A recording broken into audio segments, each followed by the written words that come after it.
A'udzubillahi minasyaitonirrajim. Bismillahirrahmanirrahim. Alhamdulillahirabbil alamin wa bihi nasta'inu ala umuri dunya waddin. Asyhadu an la ilaha illallah wahdahu la syarikalah.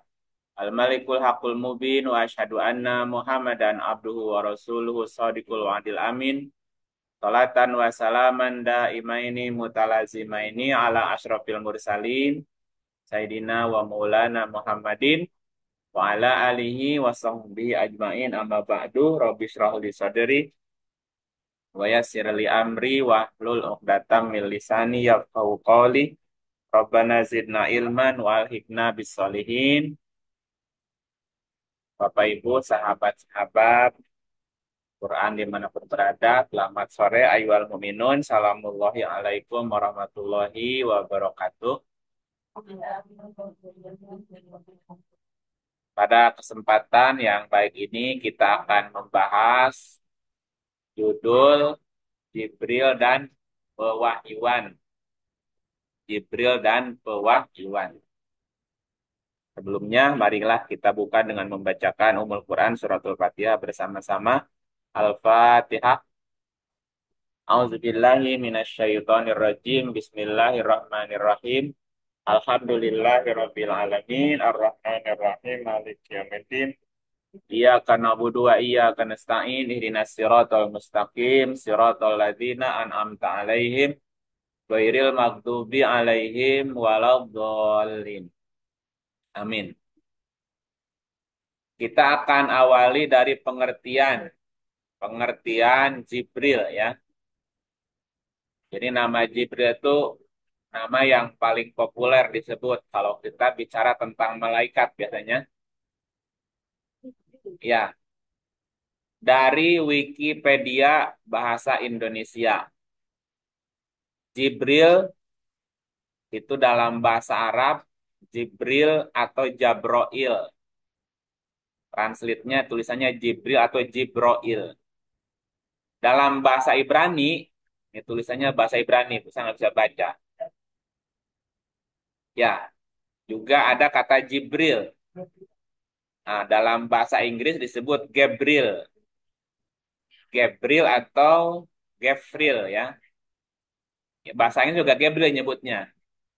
Jadi Jibril atau Jabroil atau Gabriel adalah malaikat yang muncul dalam ajaran agama Samawi. Dalam ajaran agama Samawi, Jibril dianggap sebagai pemimpin malaikat dan bertugas menyampaikan wahyu dan mengajarkan kepada para nabi dan rasul. Malaikat Jibril adalah malaikat yang bertugas menyampaikan wahyu. Malaikat Jibril adalah satu dari 3 malaikat yang namanya disebut dalam Al-Quran. Nama malaikat Jibril disebut 2 kali dalam Al-Quran, yaitu pada surat Al-Baqarah ayat 97 sampai 98 dan surat At-Tahrim ayat keempat. Di dalam Quran, Jibril memiliki beberapa julukan seperti Ruhul Kudus atau Roh Kudus. Juga punya sebutan Ar-Ruh Al-Amin. Ini dalam Wikipedia seperti itu penjelasannya. Seperti apakah wujud fisik Sang Jibril? Bentuk fisik Jibril ada tertera dalam kisah Nabi Muhammad.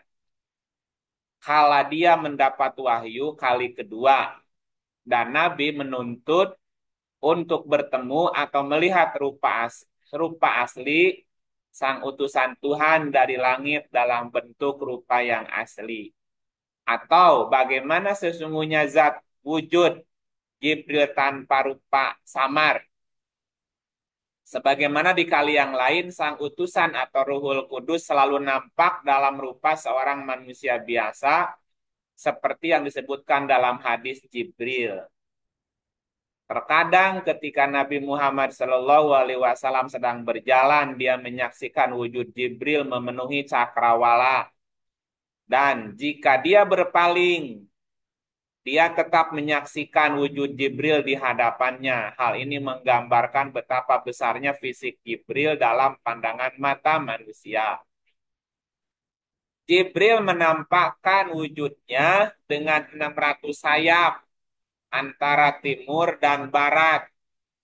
Sayap dan busana kebesarannya putih laksana mutiara yang larut dengan rupa yang begitu elok dan rupawan dan dengan kekuatan dahsyat penuh mukjizat.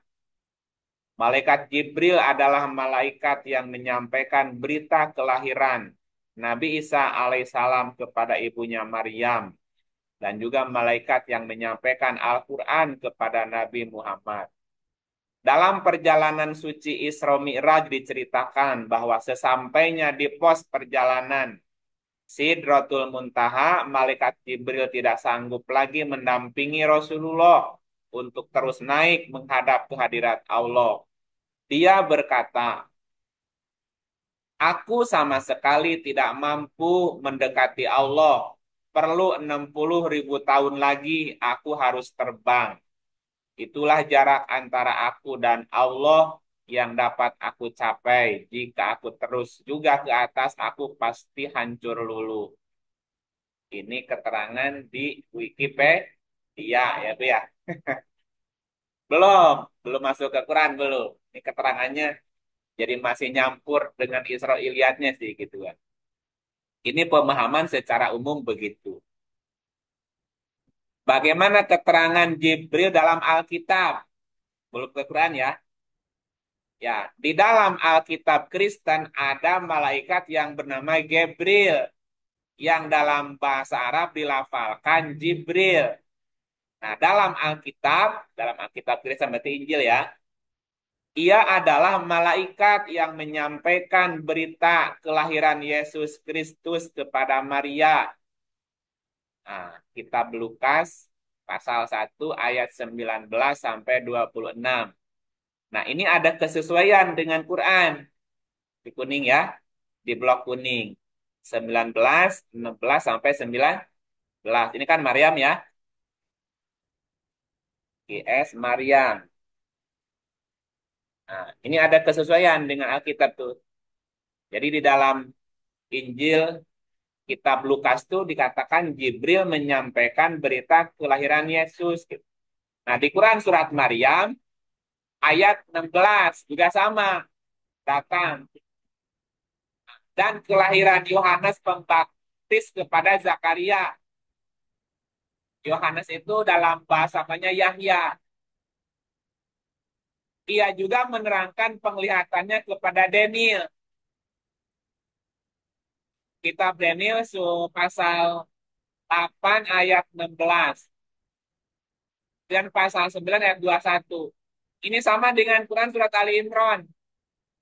Jadi ada jadi Jibril datang kepada Nabi Zakaria memberi kabar akan datangnya atau kelahiran Yahya. Di surat Maryam Jibril datang memberi kabar akan lahirnya Isa gitu ya. Ini ada kesesuaian gitu ya. Sama begitu.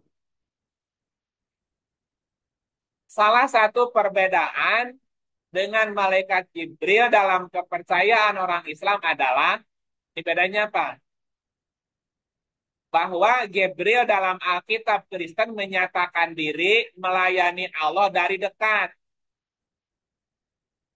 Nanti dalam Quran ada malaikat yang didekatkan gitu, malaikat mukorobin namanya. Nah dalam Injil itu ada kalimat bahwa Jibril melayani Allah dari dekat dan menerima perintah secara langsung dari Allah dengan kuasa penuh diutus mewakili Allah untuk menemui Zakaria dan Maria. Gabriel mengatakan kepada Zakaria demikian.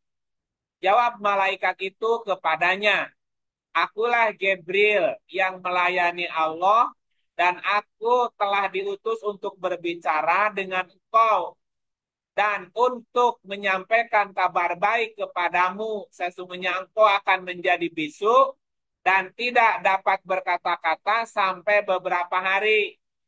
di mana semuanya ini terjadi karena engkau tidak percaya akan perkataanku yang akan nyata kebenarannya pada waktunya. Ini kitab Lukas pasal 1 ayat 19, pasal 81. Nah, ini bukan pasal, ini Quran nih. Ini sama dengan Quran. Yang tadi surat 3. Ini ini isi ini isi Alkitabnya ya. Ini isi Alkitabnya nih. Coba kita lihat surat Al-Imrannya ya. Kalimatnya ada yang mirip tetap. Surat 3 ayatnya 38 40. Ya, 3 surat 38. Hunalika da'a Zakaria robbahu qala rabbi habli min ladunka dzurriyyatan thayyibah innaka sami'ud du'a. Di sanalah Zakaria berdoa kepada Tuhannya seraya berkata, "Ya Tuhanku, berilah aku dari sisi Engkau seorang anak yang baik. Sesungguhnya Engkau Maha pendengar doa." Kemudian malaikat dalam kurung Jibril. Kemudian malaikat Jibril memanggil Zakaria sedang ia tengah berdiri melakukan sholat di mihrab katanya. Ini kalimat Jibrilnya. Sesungguhnya Allah menggembirakan kamu dengan kelahiran seorang putramu Yahya yang membenarkan kalimat yang datang dari Allah menjadi ikutan menahan diri dari hawa nafsu dan seorang nabi dan termasuk keturunan orang-orang yang soleh. Zakaria berkata, "Ya Tuhanku, bagaimana aku bisa mendapat anak sedang aku sangat tua dan istriku pun seorang mandul?" Allah berfirman, "Demikian Allah berbuat apa yang dikehendakinya." Ini di Quran. Nah, di Injilnya begini tadi bunyinya. Aku adalah Gabriel melayani Allah.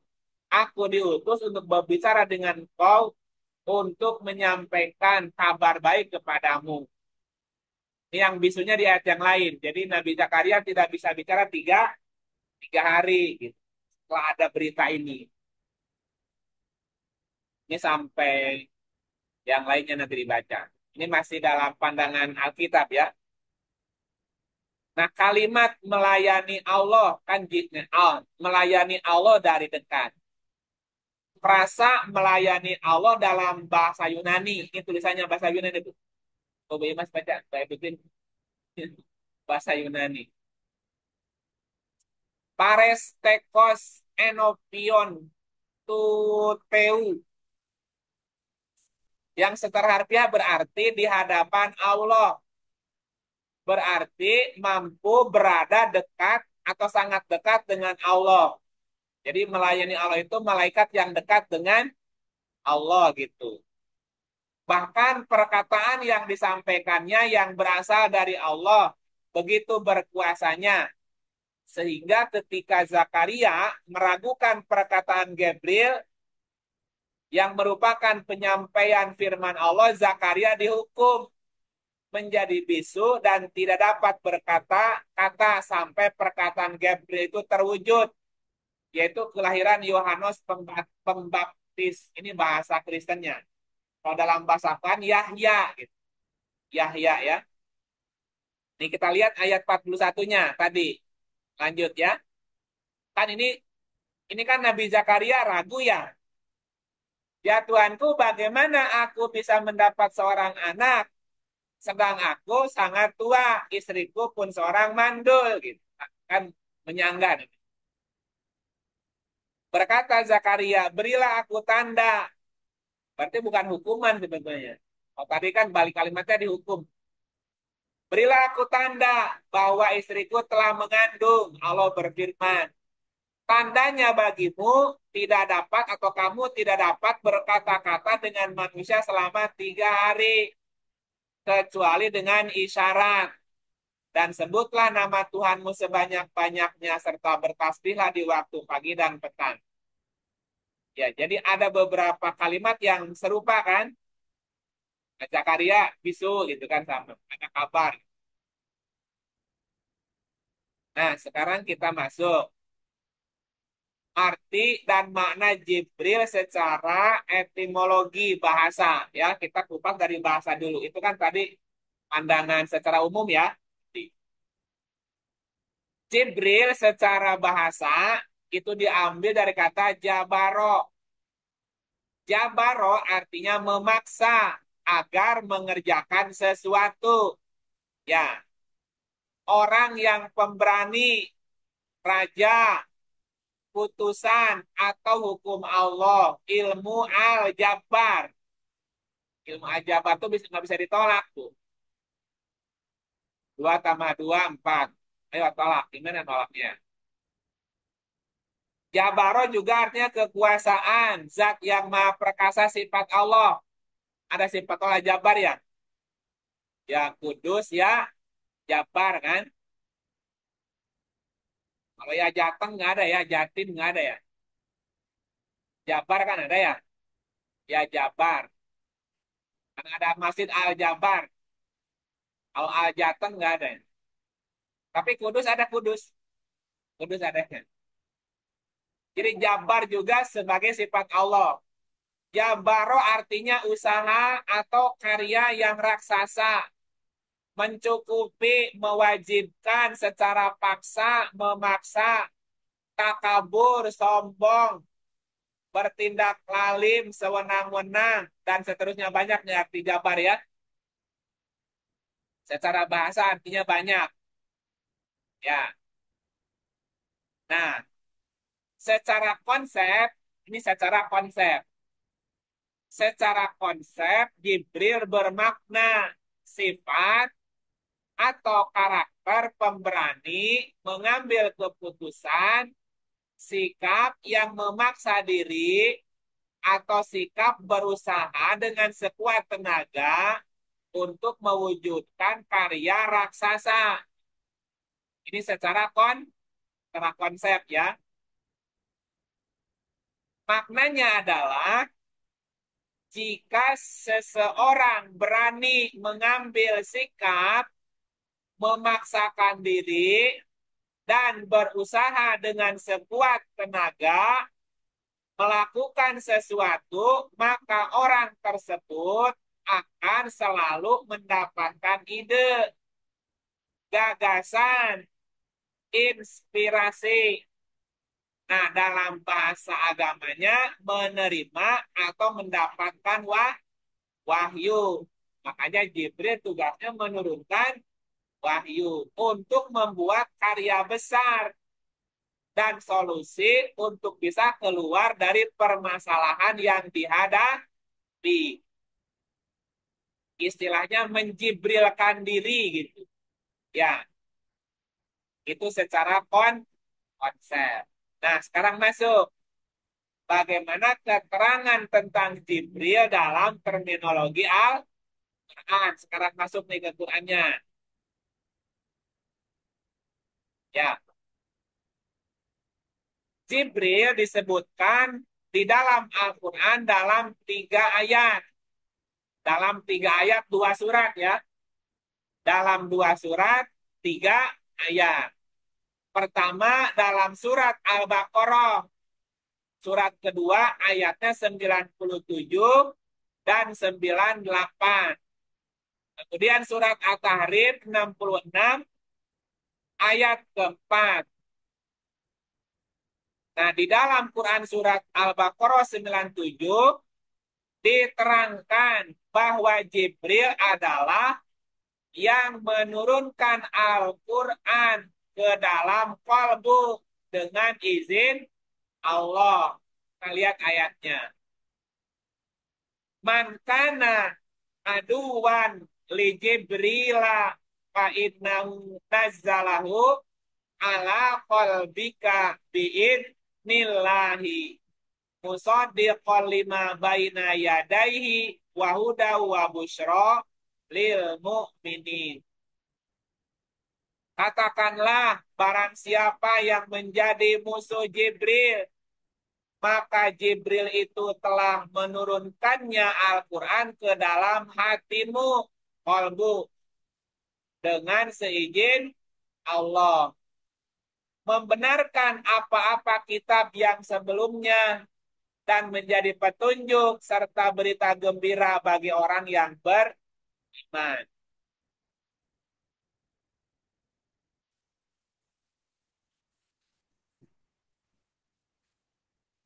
Kemudian di surat 2 ayat 98 diterangkan bahwa Jibril itu disebutkan di luar malaikat. Karena pada ayat tersebut kata malaikat sudah bersifat jamak dan mewakili semua jenis malaikat. Tetapi pada ayat yang sama Jibril dan Mikail disebutkan sendiri. Ini berarti bahwa Jibril bukan termasuk kelompok malaikat. Kalau lihat urutan penciptaan apa kemarin? Lahut, Jabarut, Malakut. Jadi Jabarut sudah ada sebelum Malakut kan? Berarti Jabarut, Jibril itu kan sudah ada sebelum malaikat gitu. Makanya dia pemimpinnya. Misalnya di ayat ini.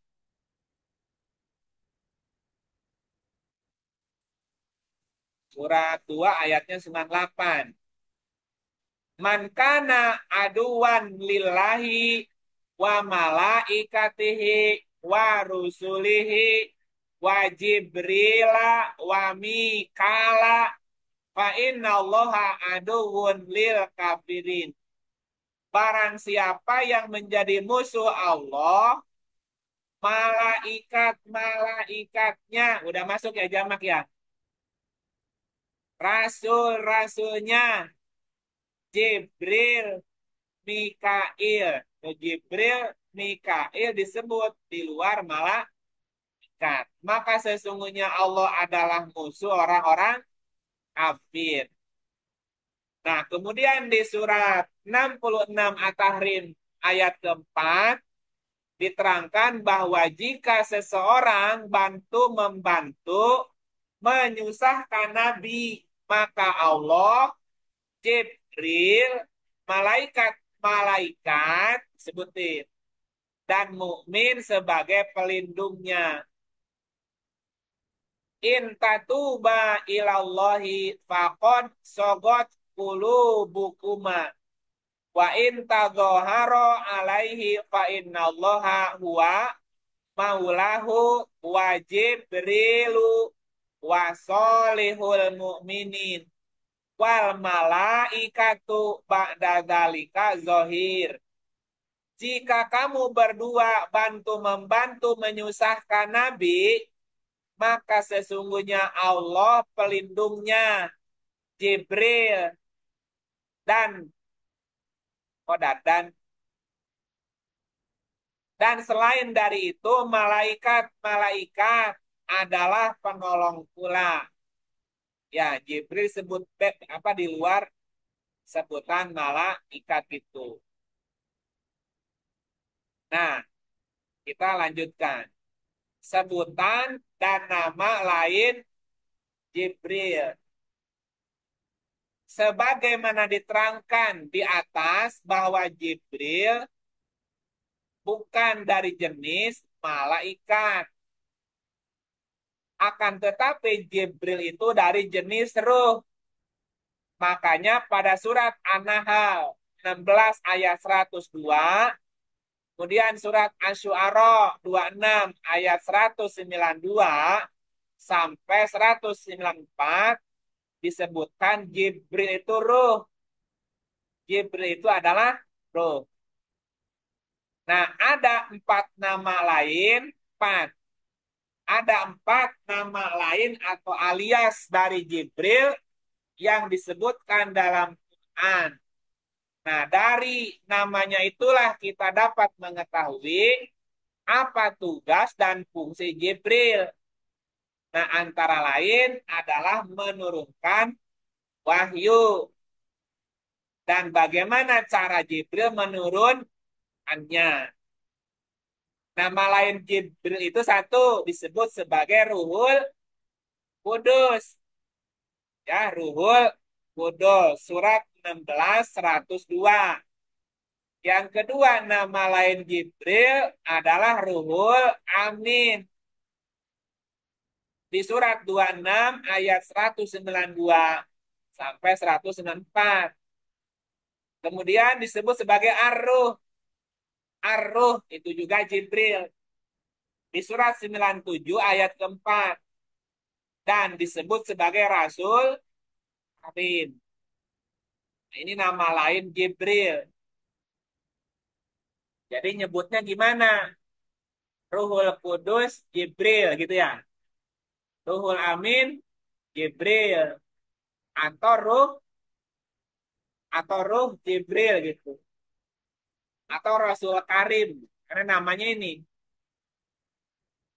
Nah, kita terangkan satu-satu. Karena Jibril tugasnya menurunkan wahyu. Ya, yang pertama Jibril sebagai Ruhul Kudus ya. Itu di surat ke-6 ayatnya 102. Kita lihat.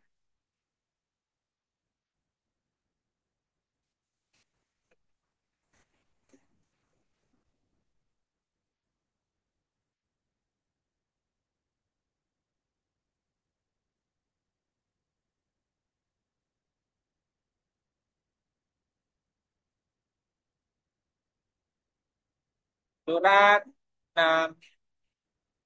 Nah,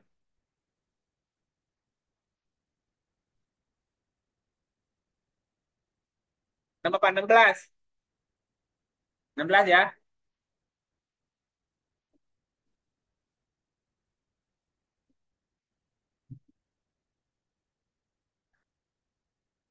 Surat 16 ayat 102. Nah, kelihatan cantiknya ya.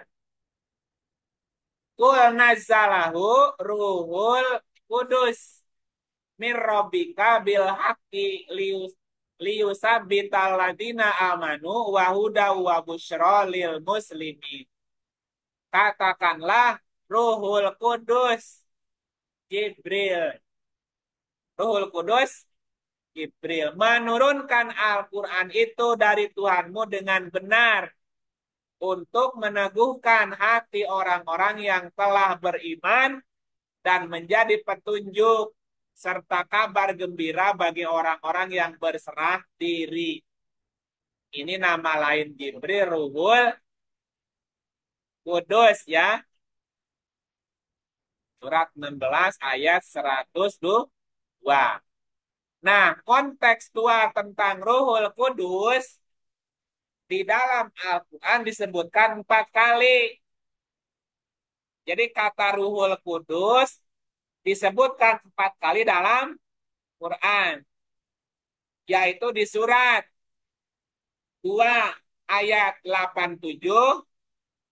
Kemudian surat 2, 253.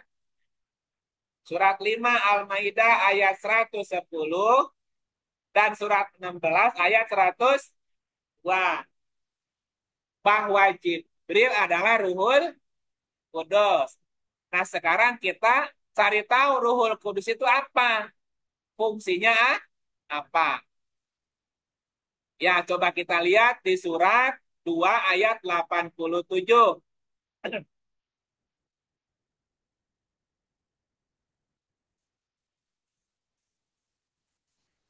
Surat 2 ayatnya 87.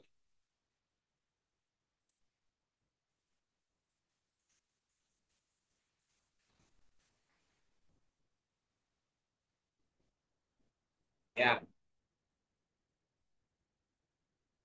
Walakod ataina Musal kitaba wa qaffayna min ba'dihi birrusul wa ataina Isa bin Maryam bayinati wa ayyadnahu biruhil kudus. Ada Ruhul Kudus ya? Apa artinya? Dan sesungguhnya kami telah mendatangkan Alkitab kepada Musa. Berarti kitabnya Taurat. Dan kami telah menyusulinya berturut-turut sesudah itu dengan rasul-rasul. Musa, Harun, Zulkifli, Daud, Sulaiman, Ilyas, Ilyasa, Yunus, Zakaria, Yahya, dan Isa. Dan telah kami berikan bukti-bukti kebenaran kepada Isa putra Maryam dan kami memperkuatnya dengan Ruhul Kudus. Jadi Ruhul Kudus memperkuat. Ruhul Kudus nama siapa tadi? Nama lain Jibril. Apakah setiap datang kepadamu seorang rasul membawa sesuatu pelajaran yang tidak sesuai dengan keinginanmu, lalu kamu angkuh, maka beberapa orang di antara mereka kamu dustakan, dan beberapa orang yang lainnya kamu bunuh. Jadi, Ruhul Kudus pertama berkaitan dengan kisah Isa putra Maryam. Isa putra Maryam diperkuat dengan Ruhul Kudus. Ruhul Kudus siapa? Jibril ya. Oke. Kemudian ayat yang berikutnya 253. Surat 2, 253. Tilkar rusulu faddolna ba'dahum ala ba'din minhum man kallamallahu wa rafa'a ba'dahum darajatin wa ataina Isa ibn Maryam al-bayyinati wa ayyadnahu biruhil kudus. Ini ayatnya mirip ya tadi. Dan kami berikan kepada Isa putra Maryam beberapa mukjizat dan kami perkuat dengan Ruhul Kudus. Sama dengan yang tadi ya konteksnya, cerita Isa. Nah, di ayat yang ketiga, ayat berikutnya di surat 3:49. Ini juga masih cerita Isa sebetulnya. Surat 3 ayatnya 49.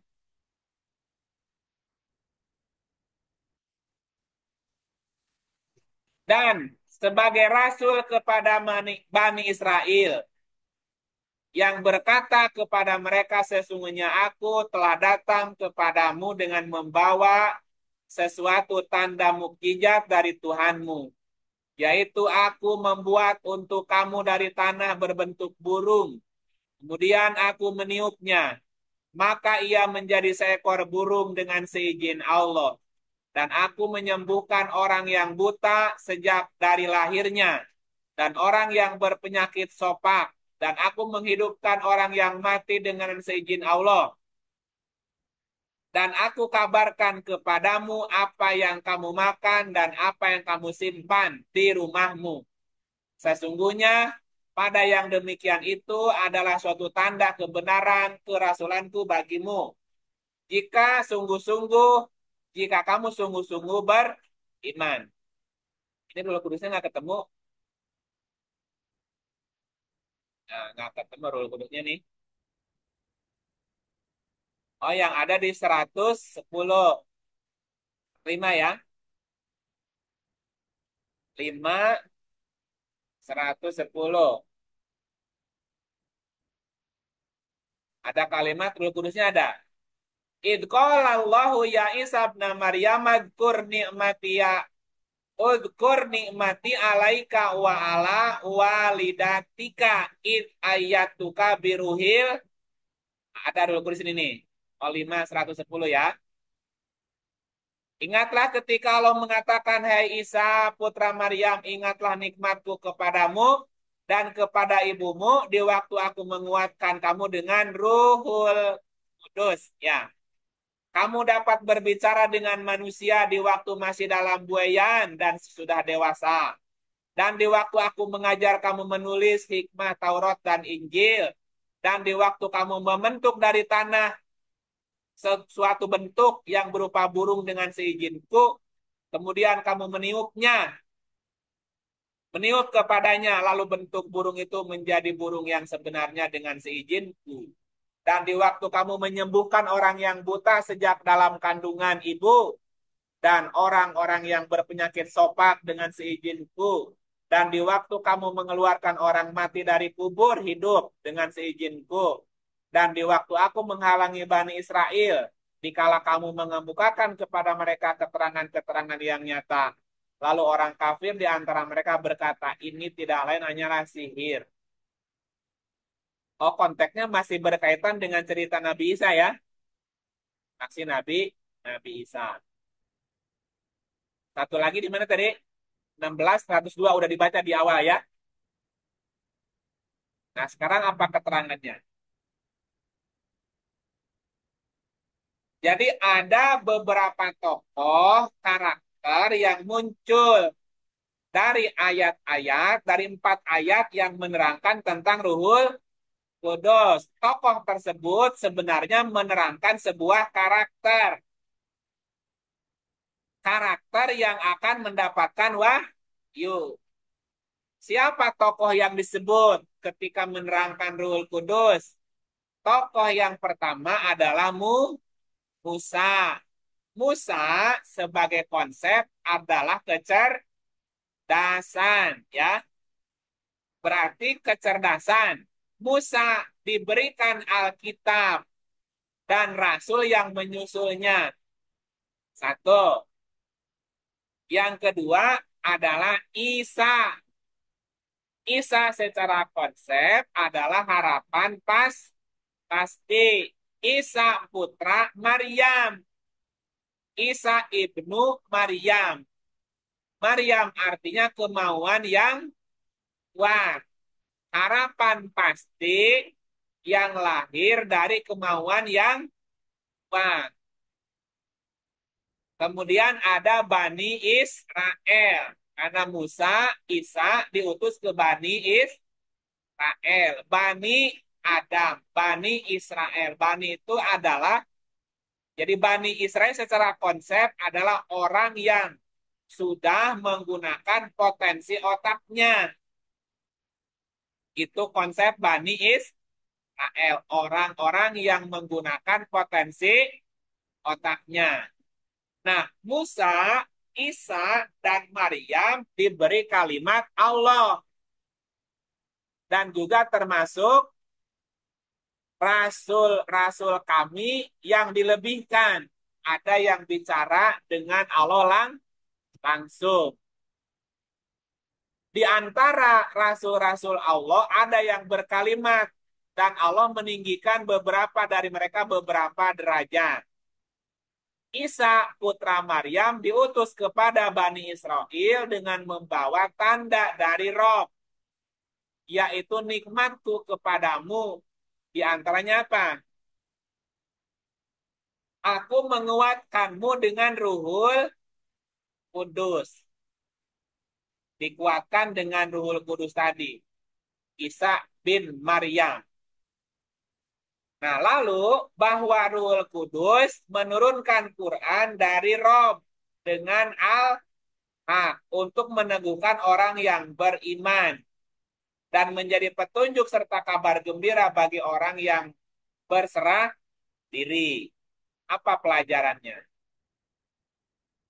Yang muncul tadi siapa? Musa, Isa, Maryam, Bani Israel ya. Nah, dari beberapa tokoh nama yang muncul dalam beberapa ayat di atas, jika kita perhatikan, ternyata objek utamanya Musa diutus ke Bani Israel. Nabi Isa diutus ke Bani Israel. Berarti objeknya Bani Israel, yaitu orang yang menggunakan potensi kecerdasan otaknya, tapi tidak atau belum berpetunjuk wahyu. Dan Bani Israel dilebihkan dari alamin, dari flora dan fauna. Nah, penjelasannya sebagai berikut. Bahwa para rasul dikirimkan kepada Bani Israel. Secara potensi sebenarnya Bani Israel sudah diberi kalimat. Diberi potensi kecerdasan otaknya. Jika Bani Israel mempunyai kemauan kuat, itu konsepnya ya. Bani Israel berarti orang yang menggunakan potensi otak. Jika Bani Israel punya kemauan kuat, Maryam, kemudian menggunakan kecerdasan yang berwahyu Musa, maka akan diturunkan Alkitab. Diturunkan Alkitab. Ini secara konsep. Nah, kemudian akan lahir harapan pasti namanya Isa. Dan ketika Isa diperkuat dengan Ruhul Kudus, maka akan mampu mewujudkan karya besar dan kejadian yang spektakuler. Apa kejadian yang spektakuler? Pertama, tadi dikatakan, Isa dapat berbicara dengan manusia di waktu dalam buayan dan sesudah dewasa. Berarti bisa berbicara atau mengupas hal-hal yang sangat kecil dan sederhana sampai hal-hal yang sangat besar. Paham nggak maksudnya sampai sini? Paham nggak? Ini, balik lagi ya, balik lagi. Ini dari sini nih. Jika Bani Israel berarti orang yang eh, menggunakan otak.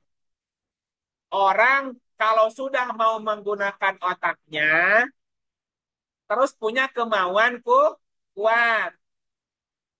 Kemudian menggunakan kecerdasan mengikuti wahyu Musa. Maka akan diturunkan Alkitab.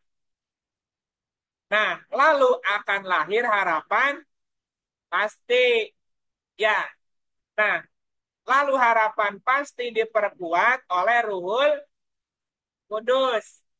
Maka akan bisa mewujudkan karya besar atau kejadian yang spektakuler. Satu,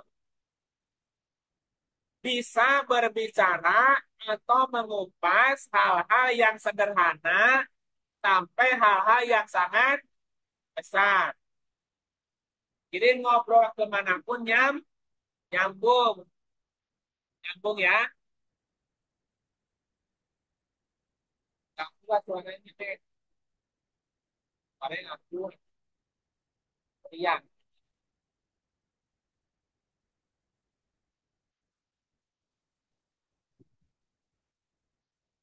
Tapi bentar lagi.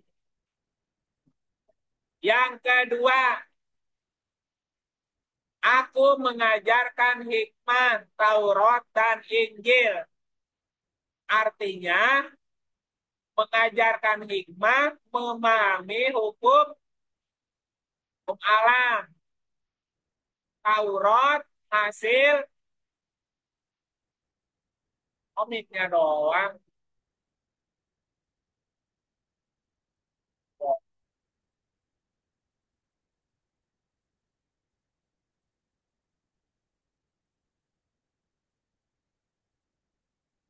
Ya.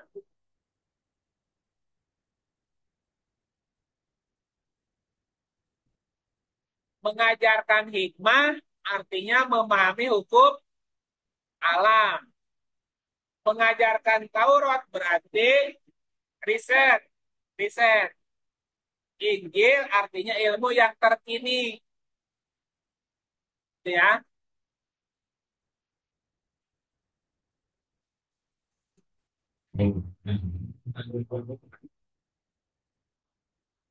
Gitu ya. Jadi kalau ada orang menggunakan otak, punya kemauan kuat, terus ngikutin wahyu, ngikutin wahyu, maka akan muncul harapan pasti. Nah, ketika harapan pasti dikuatkan oleh Ruhul Kudus, pertama, dia bisa mengupas hal-hal yang kecil sampai hal-hal yang besar. Yang kedua, dia akan diajarkan hikmah, memahami hukum alam, dan bisa melakukan riset sehingga mendapatkan ilmu terkini. Jadi penemu, ya. Nah, kemudian kamu membentuk dan kamu membentuk dengan izinku. Kamu meniup padanya, kemudian bentuk itu menjadi burung yang sebenarnya dengan seizinku. dengan seizin itu. Ya, artinya apa? Mampu membuat sebuah konsep sebagai bahan baku. Nah, si konsep tadi menjadi barang jadi dan bisa dipergunakan atau bisa menjadikan sesuatu tanda. Jadi gini, benda yang mati menjadi benda hidup. Bisa bikin konsep dan konsep itu bisa jadi jauh tinggi tadi pakai antine. Ya, itu yang ketiga. Ya, dari satu. Nih, kan kisah diperkuat oleh Ruhul Kudus. Lalu ia bisa berbicara di waktu dan yang sampai dewasa. Artinya dia bisa berbicara atau bisa mengupas hal-hal yang sangat kecil, sederhana, sampai hal yang besar. Dari ngurus diri sendiri sampai ngurus dunia gitu bisa. Misalnya di diangkat jadi PRT sukses, jadi sekjen PBB bisa. Itu namanya bisa bicara dari buayan sampai dewan, bisa berbicara yang sederhana sampai yang besar. Lalu Isa diajarkan iman, Taurat dan Injil. Iman memahami hukum alam. Taurat berarti riset. Injil berarti dapat ilmu terkini, ilmu kekinian ya. Membentuk dari tanah, membentuk dari tanah berupa burung, kemudian burungnya ditiup jadi beneran. Berarti bisa membuat konsep dan konsepnya bisa dilaksanakan, diaplikasikan gitu. Misalnya gini, dulu Habibie suka bikin pesawat, pesawat dari kertas tuh.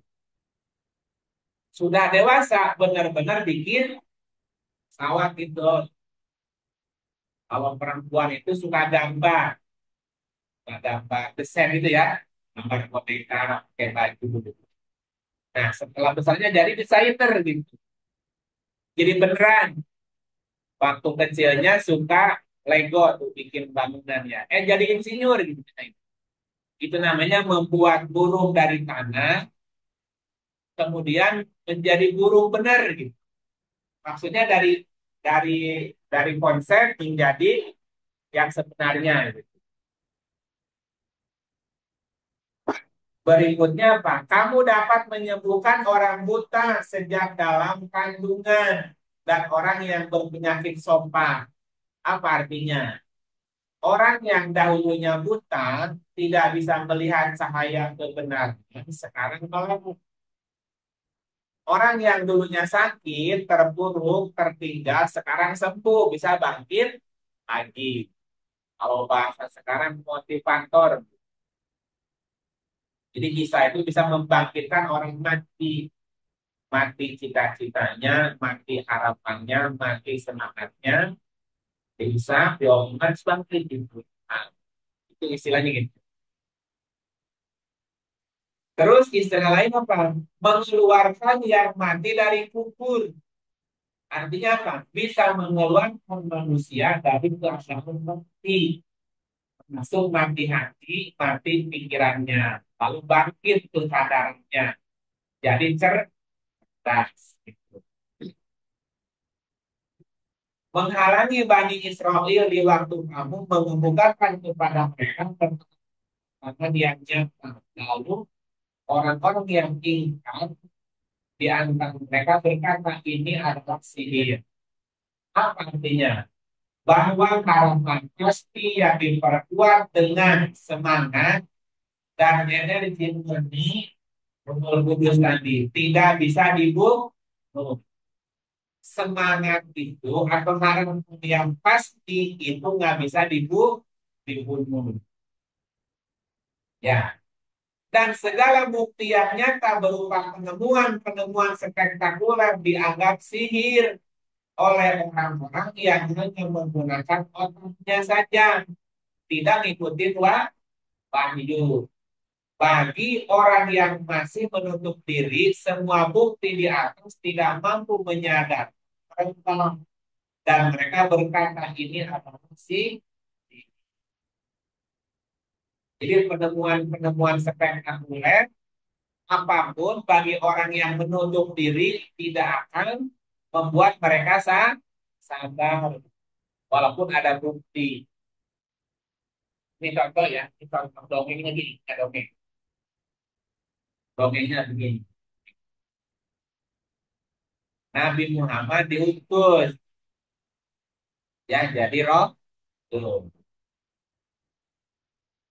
Ketika Nabi menyampaikan bahwa dirinya utusan Allah, tidak semua orang percaya, Bu. Ya, maka Al-Kisah nih, Al-Kisah gitu. Al-Kisah, Nabi datang kepada Abu Jahal untuk dakwah kan. Nah, si Abu Jahal bilang gini, ini dongeng ya.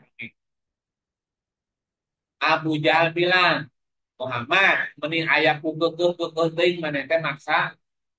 Ini aja deh, aku akan percaya bahwa kamu utusan Allah jika kamu menunjukkan sesuatu tanda atau mukjizat.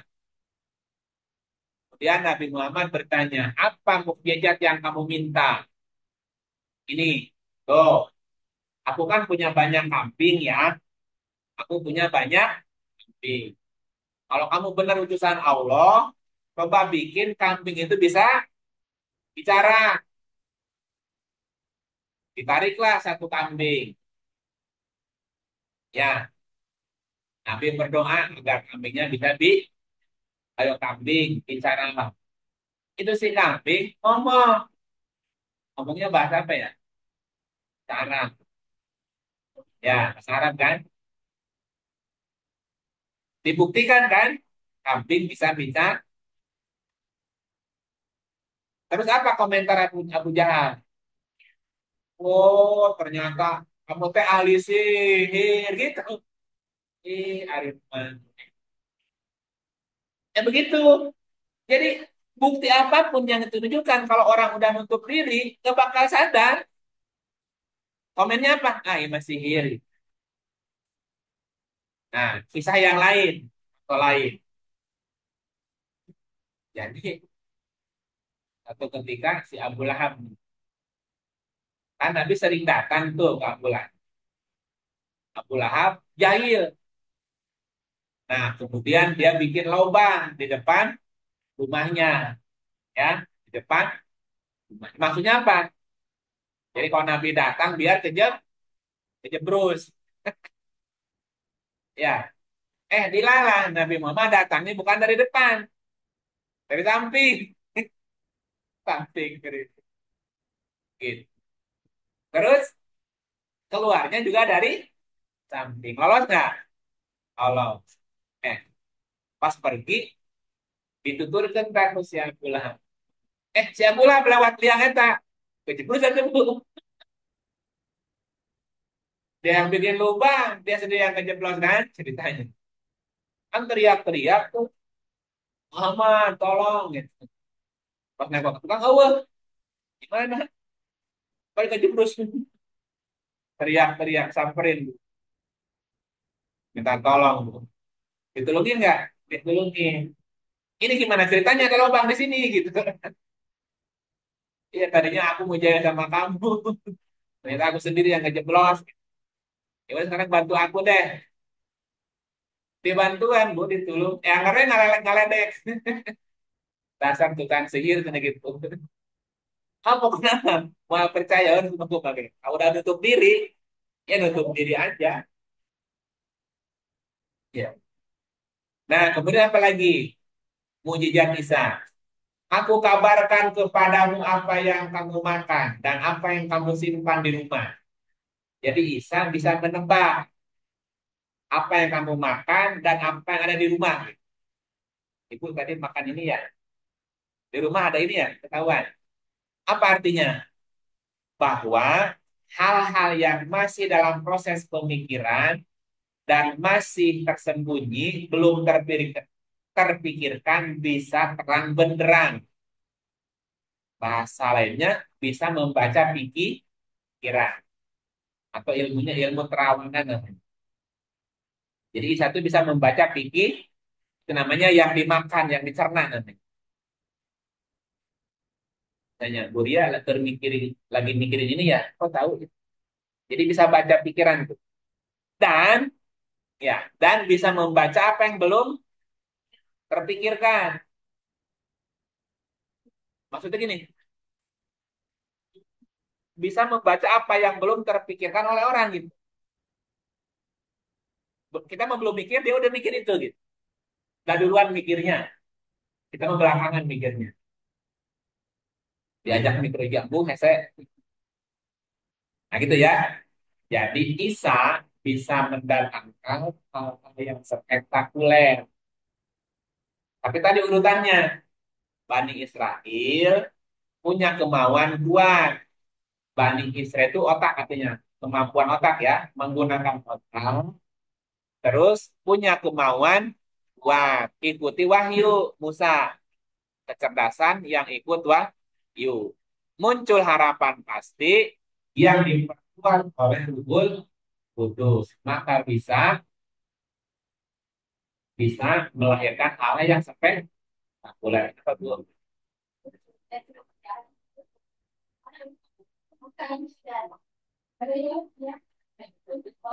Berit, headset berit.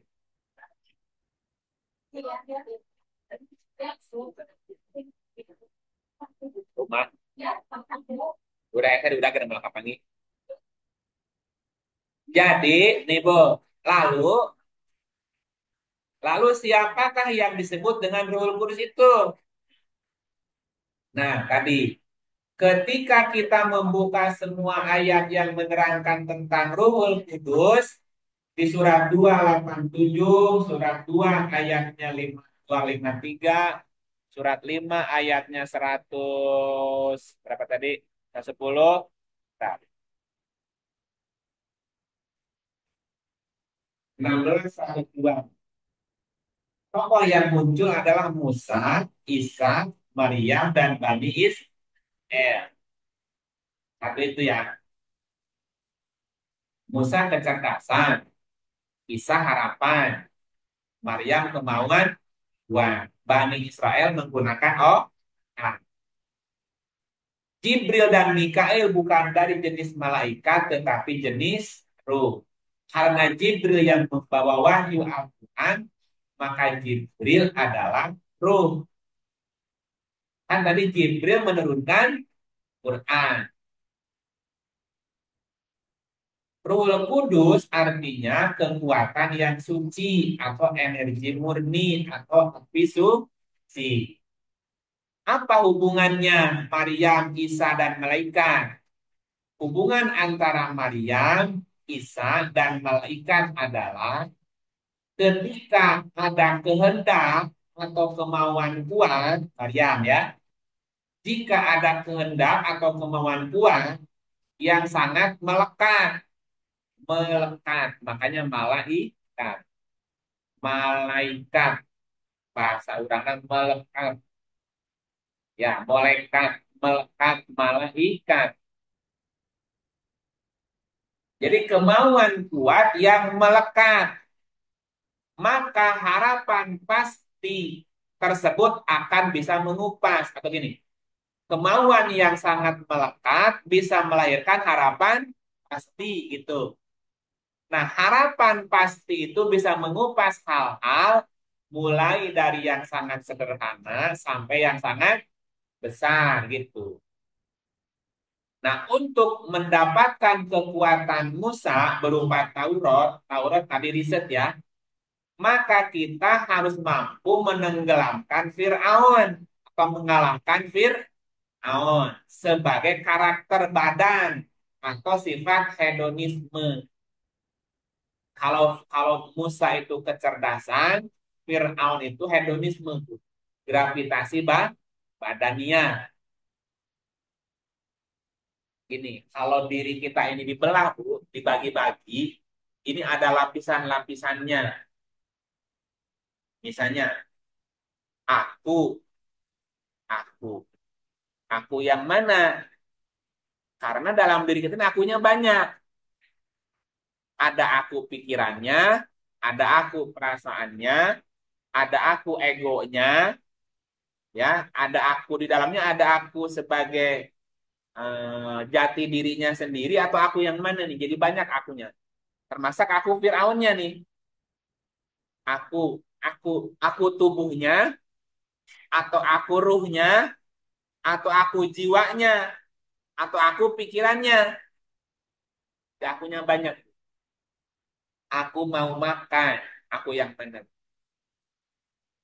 Nah, aku yang badan kan, aku mau dandan. Ya, aku yang badan. Aku mau. Jadi ada aku yang sifatnya badaniah. Itu yang Fir'aun. Ada aku pikirannya. Aku sedih, aku senang, aku bahagia. Itu aku apa, Bu? Aku jiwanya. Dan seterusnya ya. Nah, untuk bisa mendapatkan Taurat, Musa harus mengalahkan Fir'aun. Jadi gravitasi badaniahnya, hedonismenya mesti ditekan gitu. Nah, untuk bisa menenggelamkan atau mengalahkan Fir'aun, Musa harus melakukan meditasi selama 40 malam atau puasa 40 malam. 30 tambah 10. Ada orang bertanya, kemarin ada orang nanya, itu puasa sawalan dalilnya dari mana? Nabi Musa itu menghadap Allah tidak berbicara dengan kaumnya 30 malam. Ditambah 10 lagi. Jadi 4. Jadi kalau mau nambah puasa sawal itu bukan 6, di 10 tambahnya.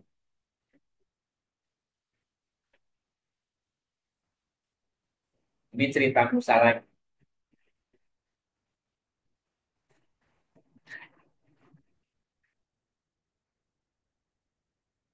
Jadi 40 malam itu bisa dilakukan gini.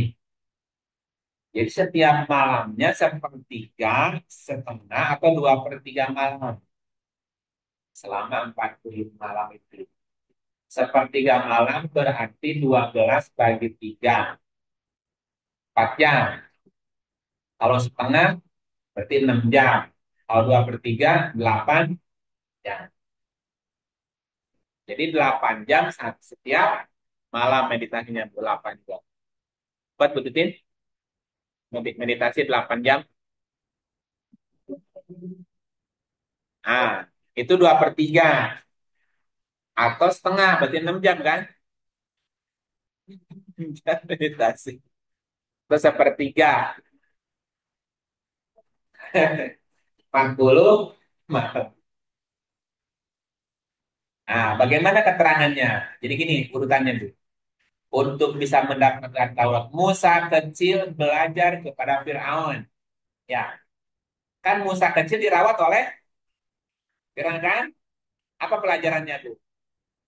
Kecerdasan itu belajar pertama kali melalui panca indera. Jadi orang itu nggak ujung-ujung cerdas tuh. Jadi kecerdasan pertama kali belajar lewat panca indera. Mendengar, melihat, mencium, merasakan. Ya, gitu. Ya kayak anak-anak TK, belajarnya apa?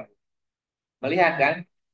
Melihat gambar, meraba, mencium, konten. Itu kan namanya Musa kecil belajar kepada Fir'aun. Jadi awal belajar itu atau kecerdasan itu awal belajarnya lewat panca indera. lewat apa yang bisa didengar. Ada musik tuh, belum belum belum. Respon nggak telinganya tuh? Yang kedua lewat gambar. Kenapa sih warna-warni di TK ya? Karena untuk memancing, menarik.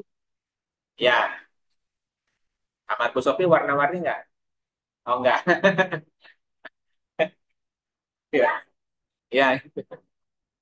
Oh kelasnya sih warna-warni. Karena belajar itu dari oh, ini dari lewat yang didengar, atau yang dicium, mencium aroma kan, bawang semuanya, atau meraba air, pasir ya, lewat itu.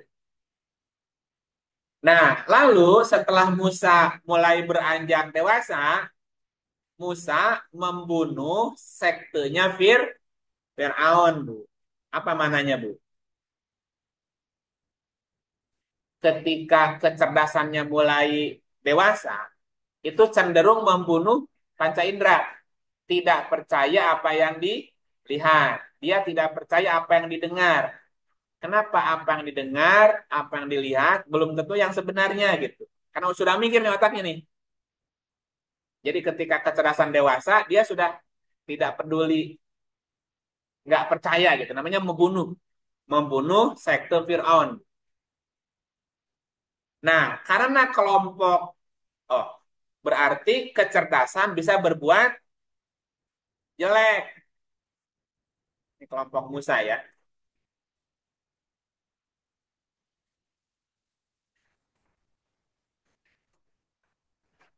Jadi kelompok Musa bisa berbuat jelek, yaitu membunuh. Jadi antara kecerdasan dengan panca indera, nanti jadi saling bunuh-membunuh tuh. Perang dalam diri kita. Ada percaya, sieun salah, terpercaya dan ningali, itu kadang-kadang perang tuh. Antara yang dilihat dengan pikirannya. Ini ada contoh gini, ada contoh. Laki perempuan, cara, cara nih ceritanya. Udah, udah, udah, udah tunangan. Satu ketika si pacarnya mau datang, apa namanya, mau beli oleh-oleh, mau beri hadiah untuk pacar. Di pasar, lihat pacarnya tadi pelukan sama seorang laki. Gebruk itu, Bu. Yang tadinya mau berkunjung ke rumahnya, nggak jadi. Dibatalkan. Sampai nikahnya tidak jadi. Sampai dia nikah dengan wanita yang lain. Setelah sekian tahun ketemu. Nggak mau tanya-tanya. Karena sakit hati. Si laki-laki merasa dihianati.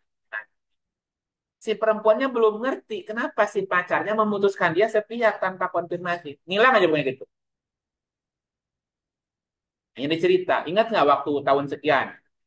Begini, sebenarnya aku mau datang ke rumah mau ngelamar. Tapi aku lihat kamu pelukan sama laki-laki. Laki-laki. Dia ingat yang mana bu laki-lakinya? Ya Allah, itu kan bapak gua. Jadi dia nyangka itu selingkuhan. Tapi bapaknya padahal. Jadi apa yang dilihat belum tentu itu yang dipikirkan dia gitu. Kan bisa salah paham kan gitu. Atau yang didengar juga bisa bisa jadi salah paham.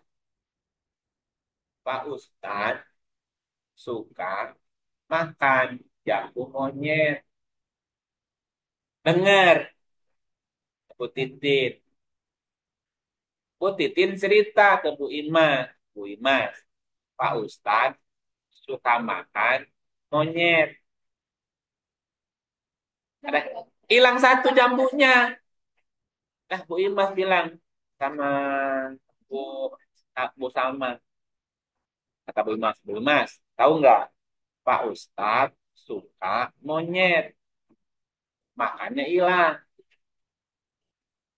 Bu Imas cerita sama Bu Mila. Bu Mila, tahu nggak Pak Ustadz monyet. Hilang, Bu. Itulah pendengaran. Bisa salah loh, Bu. Apa yang dilihat dengan ceritanya bisa sama nggak, Bu? Saya memperagakan sesuatu. Memperagakan sesuatu. Melihat kan, Bu Imas, Bu Titin lihat. Terus diceritain. Apakah yang dilihat dengan cerita bisa sama? Bisa beda? Bisa lain. Ya, Bu Titin. Misalnya saya nggak ngomong. U8. Praktekkan ke situ. Bisa kemana tangannya itu? Ya begitulah. Pendengaran juga bisa. Ah, nah, itu ceritanya gitu. Akhirnya saling sangka tuh. Setelah sekte Panca Indra dibunuh, maka sekte tersebut tidak terima dan akan membunuh Musa. Jadi saling bunuh-membunuh tuh. Perjalanannya gitu. Perjalanannya gitu. Ada orang yang hanya percaya kalau lihat, kalau dengar, tanpa dipikir. Ya, ada orang yang nu penting mah di pikiran, tok tok kudu ditingali. Bisa salah juga. Jadi mesti dua-duanya. Kemudian Musa berjanji tidak akan lagi membunuh.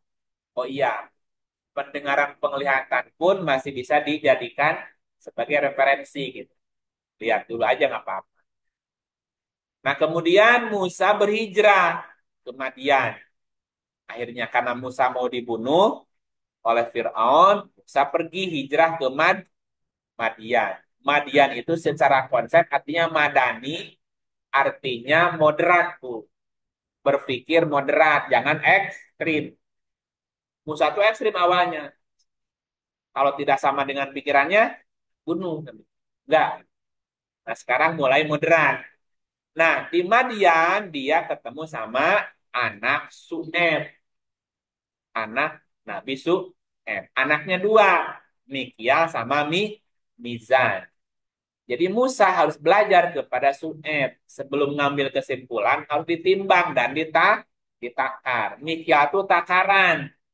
Mizan timbangan. Jadi sebelum ambil keputusan, ditakar, ditimbang, ditakar, ditimbang itu, timbang-timbang, ditakar-takar dulu. Dan Musa harus menerima tantangan dari Su'eb. Menjawab 8 atau 7 pertanyaan untuk membuktikan dia orang cerdas. Jadi kecerdasan itu teruji kalau bisa menjawab 5W 2H. Ini misalnya, Bu. Orang ini cerdas apa belum nih? Kasih aja soal satu. Apa misalnya? Buku. Ini apa? Apa definisi buku? Apa? Satu pertanyaan. Untuk apa buku? Untuk apa itu berarti gunanya, manfaatnya. Untuk apa buku? Dua kan? Bagaimana cara membaca buku? Kapan buku dibuat? Kapan kita bisa baca buku? Kapan kita mesti? Jadi kapan? Di mana? Apa? Siapa? Untuk apa? Kapan? Di mana? Apa lagi tuh, Bu? Bagaimana? Lagi sampai 7 tuh. Kan 5W 2. When, why, where, hanya, ha, ho, ho. Dan itu metodologi, sebetulnya metodologi belajar tuh dengan cara tadi, dengan cara mengajukan 5W 2H. Hari ini kita belajar tentang air. Apa itu air? Apa? Untuk apa air? Bagaimana cara mendapatkan air? Apa fungsinya air? Di mana adanya air? Itu, jadi menjawab itu juga. Dan untuk bisa mengenal sesuatu juga pakai itu bisa. Misalnya, apa itu Allah? Bagaimana Allah? Di mana Allah? Kapan Allah? Untuk apa? Untuk dan seterusnya. Lalu siapa Fir'aun? Ya Fir'aun sesuatu yang berkaitan dengan badaniah tadi, hedonis. Hedonisme kadang-kadang gini, kecerdasan sama badan Musa sama Fir'aun tuh berantem sampai akhir hayat. Makanya kisah Musa sama kisah Fir'aun dari juz 1 sampai juz 30 ada. Apa artinya?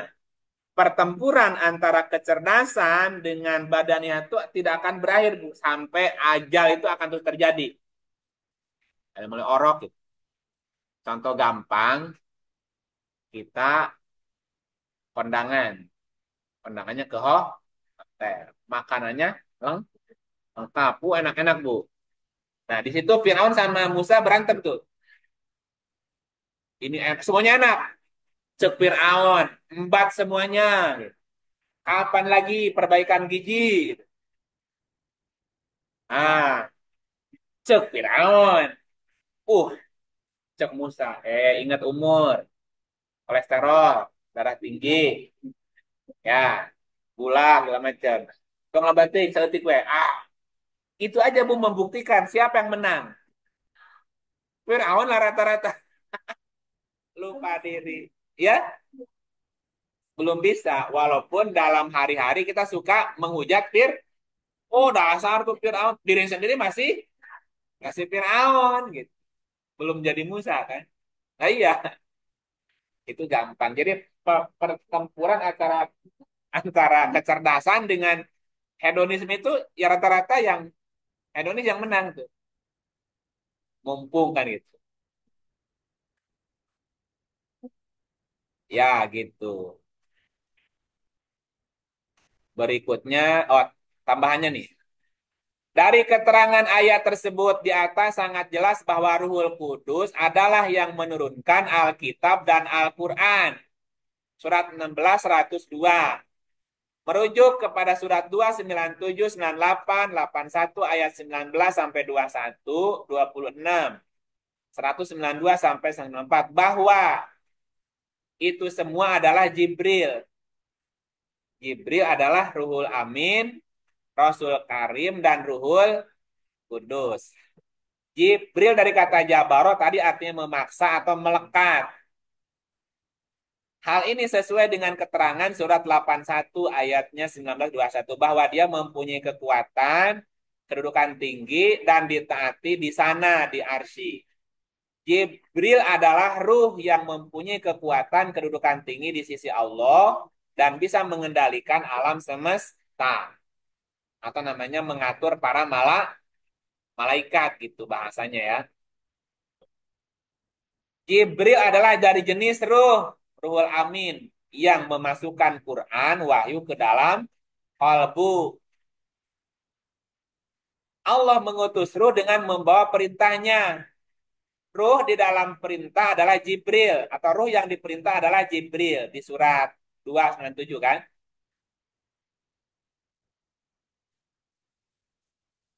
Sama keterangannya diulang-ulang. Nah, jika kita boleh menyimpulkan atau menarik garis lurus antara keterangan ruh dan Ruhul Kudus adalah ruh itu adalah faktor atau energi internal.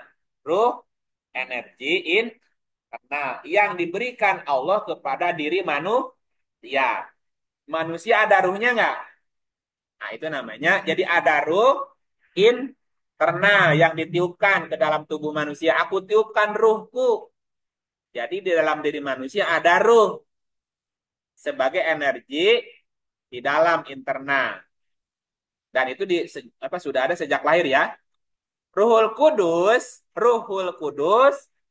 adalah faktor energi eksternal. Jadi ada ruh internal udah ditiupin, ada ruh kudus eksternal dari luar yang bisa mempengaruhi ruh yang di dalam tadi, yang di dalam diri. Jibril sebagai ruh kudus membawa ruh wahyu ke dalam ruh manusia yang cerdas, punya harapan pasti, yang lahir dari kemauan kuat, mampu melahirkan atau memunculkan keajaiban. Jibril sebagai Ruhul Kudus. Membawa wahyu sebagai ruh ke dalam ruh gitu, ke dalam ruh. Ruh siapa? Ruh orang yang cerdas, punya harapan yang lahir dari kemauan kuat. Itu konsepnya kayak gitu. Oke, sudah azan. Oh, 48 sih azan. Ya, nanti kita akan belajar dari kisah Maryam. Bagaimana kisah Maryam kaitannya dengan Ruhul Kudus ya? Nanti kita terusin. Kita tutup. Auzubillahi minasyaitonir rajim. Ini ajannya lebih cepat.